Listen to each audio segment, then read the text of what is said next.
Hello friends, I am going to discuss iliotibial tract in details. Iliotibial tract is modification of deep fascia of thigh. Deep fascia of thigh actually modify in two structure. First one is iliotibial tract and second is saphenous opening. Iliotibial tract is the thickened portion of the fascia lata जो lateral side of thigh bone के होती है।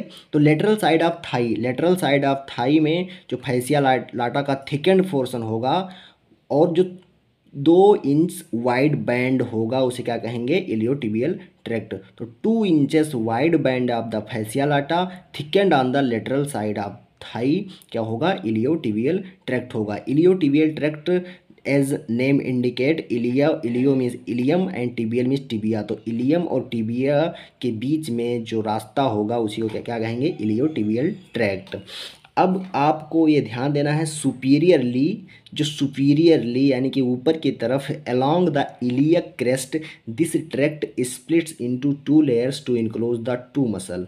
अगर आप superiorly देखेंगे iliac crest की तरफ तो जो इलियोटिबियल ट्रैक्ट होगा वो स्प्लिट करेगा 2 लेयर में और जो इनक्लोज करेगा 2 मसल्स को। First one is tensor facility, second one is gluteus Maximus. अब जो tensor facility and gluteus maximum हैं ये क्या करेंगे, forms a single thick and seat जिसे हम कहेंगे gluteus aponeurosis between them which covers the gluteus medius.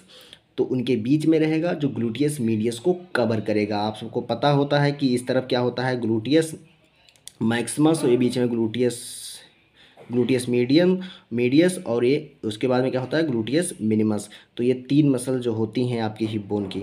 तो जो बीच देखिए एक तरफ से जा रहा है, एक तरफ जा रहा है ग्लूटियस मैक्सिमम, एक तरफ से जा रहा है क्या, एक तरफ से ये आपका ग्लूटियस मैक्सिमम हो गया जा रहा है, ठीक है। ये आपका जा रहा है फैसिया लेटा, टेंसर फैसिलिटी, और इसके बीच में क्या बनाता है आपका ग्लूटियल एपोन्यूरोसिस। क्या बनता है, ग्लूटियल एपोन्यूरोसिस इसके बीच में होता है।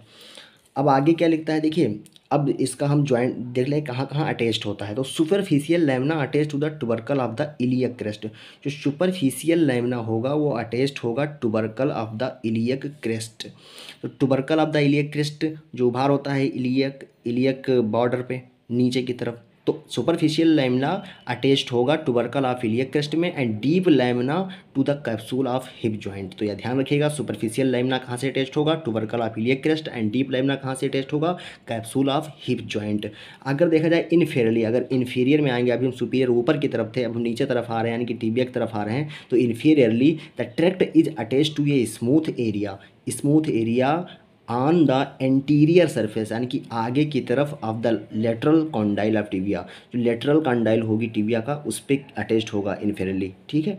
The upper part of iliotibial tract provides insertion to two muscle. जो अपर पार्ट होता है इलियोटिबियल ट्रैक्ट का वो प्रोवाइड करवाता है इंसर्शन 2 मसल्स का। आपका एक है टेंसर फैसिलिटी और दूसरा है ग्लूटियस मैक्सिमस। लेकिन ध्यान रखिएगा ग्लूटियल मैक्सिमम के सभी पार्ट को प्रोवाइड नहीं करवाता है, जो डीप फाइबर होते हैं उनको छोड़कर प्रोवाइड करवाता है। तो वहीं आगे लिखा हुआ है देखिए, gluteus maximus except deep fibres of its lower half.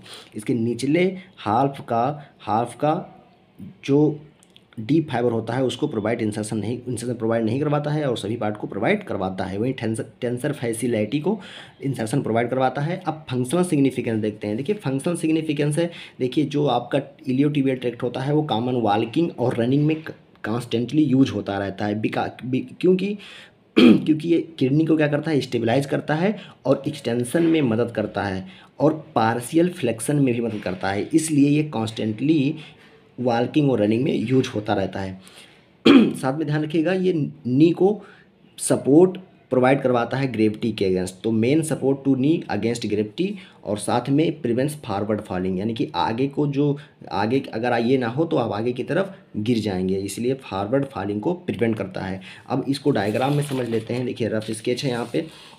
देखिए ये आपका हो गया हिप बोन का ये आपका इनर सरफेस है, क्योंकि यहाँ पर आपका एसिटाबुलम दिखाई नहीं पड़ रहा है, केवल फोरामेन ऑब्टूरेटर फोरामेन दिखाई पड़ रहा है।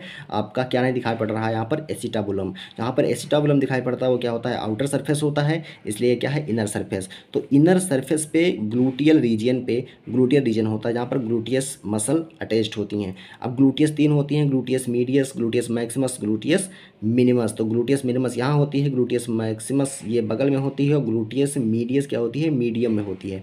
तो वही मैंने कहा था ग्लूटियस मीडियस, मीडियस को किस कौन कवर करता है, ग्लूटियस एपोन्यूरोसिस, क्योंकि टेंसर फैसिलिटी एक तरफ इस तरफ से आ रही है, और ध्यान दीजिए दोनों अपोजिट साइड से आती हैं, ये टेंसर फैसिलिटी और ग्लूटियस मैक्सिमस दोनों दोनों अपोजिट साइड से आके यहाँ पर मिलती हैं, और टेंसर फैसिलिटी और ग्लूटियस मैक्सिमम एक स्पेस बनाती हैं बिटवीन देम, वो क्या कहलाता है, ग्लूटियल एपोन्यूरोसिस, क्या कहलाता है, ग्लूटियल एपोन्यूरोसिस।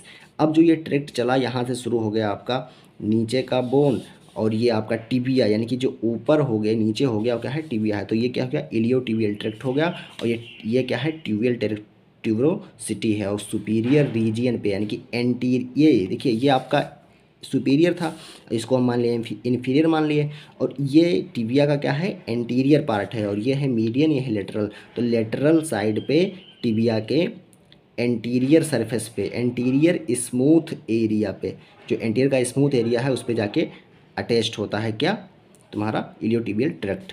और ये ध्यान रखिएगा ये चीज़ें, और इससे ज़्यादा नहीं पूछा जाएगा, इसमें इतना ही होता है, और ये आप लिख के आएंगे तो अच्छा नंबर पाएंगे। धन्यवाद।